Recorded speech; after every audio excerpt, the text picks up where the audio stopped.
एक तालाब में कम्बुग्रीव नाम का एक कछुआ रहता था। उसी तालाब में दो हंस भी अक्सर नहाने और तैरने आते थे। हंस बहुत हंसमुख, मिलनसार और नेक दिल थे। जल्दी ही कछुए और हंसों के बीच गहरी दोस्ती हो गई। हंसों को कछुए का धीरे धीरे चलना और उसका भोला भाला स्वभाव बहुत पसंद आया। हंस बहुत समझदार भी थे। वे कछुए को दिलचस्प बातें बताते, कहानियां सुनाते और दूर दराज जगहों के किस्से सुनाते, क्योंकि वे अक्सर लंबे सफर पर जाते रहते थे। कछुआ बड़ी दिलचस्पी और ध्यान से उनकी बातें सुनता रहता।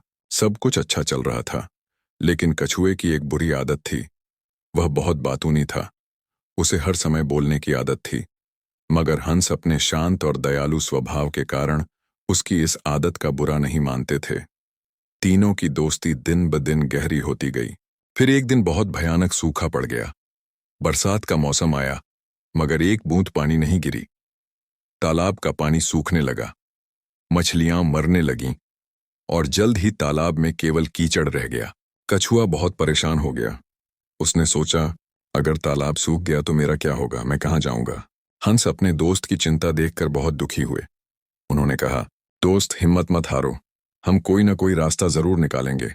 हंस सच में समाधान ढूंढने निकल पड़े। वे बहुत दूर तक उड़ते रहे। आखिर एक दिन वे खुश होकर लौटे और बोले, दोस्त, यहाँ से करीब 50 कोस दूर एक झील है, वहां बहुत पानी है, तुम वहां आराम से रह सकते हो। कछुआ दुखी होकर बोला, 50 कोस? इतनी दूर जाने में तो मुझे महीनों लग जाएंगे, मैं तो रास्ते में ही मर जाऊंगा। हंसों ने थोड़ी देर सोचा और एक तरकीब निकाली।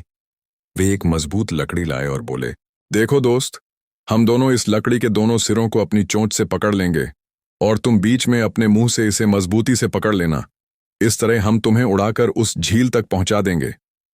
लेकिन याद रखना, उड़ते समय अपना मुंह बिल्कुल भी मत खोलना, वरना तुम नीचे गिर जाओगे। कछुए ने हामी भर ली और लकड़ी को मजबूती से अपने मुंह में पकड़ लिया। दोनों हंस उड़ने लगे और कछुआ उनके बीच में लटका हुआ आसमान की ऊंचाइयों पर जा पहुंचा। जब वे एक कस्बे के ऊपर से गुजर रहे थे, तो नीचे के लोगों ने यह अजीब दृश्य देखा। सब हैरान रह गए। कोई छत पर दौड़ा, कोई आंगन में खड़ा होकर आसमान की ओर देखने लगा। सब चिल्लाने लगे, देखो उड़ता हुआ कछुआ। कछुए ने नीचे देखा।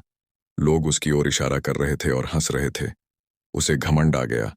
वह अपनी तारीफ सुनकर खुश हुआ और हंसों की सलाह भूल गया। वह बोला, देखो कितने लोग हमें देख रहे हैं। जैसे ही उसने मुंह खोला, लकड़ी छूट गई और वह सीधे जमीन पर गिर पड़ा। बेचारा कछुआ उसी वक्त मर गया। कहानी का सबक, जरूरत से ज्यादा बोलना नुकसानदायक होता है। समझदार वही है जो वक्त और मौके के अनुसार बात करे। कई बार चुप रहना ही सबसे बड़ी समझदारी होती है।